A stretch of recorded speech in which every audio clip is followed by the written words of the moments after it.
మీకు చిన్న విషయం చెప్దాను వచ్చేయండి, నచ్చితే తీసుకోండి, లేదంటే పక్క దోసేయండి. ప్రజెంట్ ఉన్న జనరేషన్లో నేను చాలా వరకు అబ్జర్వ్ చేసింది ఏంటి అంటే, మన ఇంట్లో వాళ్ళకన్నా బయట వాళ్ళకే మనం చాలా ఎక్కువ ఇంపార్టెన్స్ ఇస్తున్నామండి. బయట వాళ్ళంటే ఎవరు కాదండి, ఫ్రెండ్స్ కానివ్వండి, కొలీగ్స్ కానివ్వండి, లేదంటే నిన్నగా మనం పరిచయం కానీ ఎవరైనా కానివ్వండి. ఇఫ్ సపోజ్ మీకు యాక్సిడెంట్ అయింది, వన్ ఫైన్ డే మీరు బతకాలంటే ఒక 20 లక్షలు కావాలి, ఇంట్లో చూస్తే ₹1 లేదు, మీ ఫ్యామిలీ మొత్తం అతలాకుతలు అయిపోతుంది, ఏం చేయాలో తెలియట్లేదు.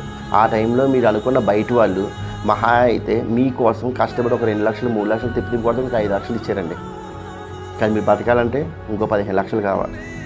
అదే ఇంట్లో వాళ్ళు మిమ్మల్ని కాపాడుకోవడం కోసం మీకున్న ప్రాపర్టీస్, ఒక ఇల్లైనా కానివ్వండి, ఒక పొలమైన ఏదైనా సరే అమ్మేసి ముందు మిమ్మల్ని కాపాడుకుంటారు ఏదో విధంగా. మరి అదే ఇల్లు మీ బయట వాళ్ళకి కూడా ఉన్నది కదండి, మీ ఫ్రెండ్స్ కొలిక్స్ ఎవరైతే వాళ్ళకి ఉంది కదా, వాళ్ళు అమ్ముకోవచ్చు కదా, అమ్ముకోరు కదా మీకోసం, ఇంట్లో వాళ్ళే అమ్ముకుంటారు. బెడ్ రెస్ట్ నుంచి బయటికి రావడం కోసం ఒక 3 నెలలు 4 నెలలు పట్టింది. మీరు అనుకున్న కొలీగ్స్ ఫ్రెండ్స్ ఎవరైతే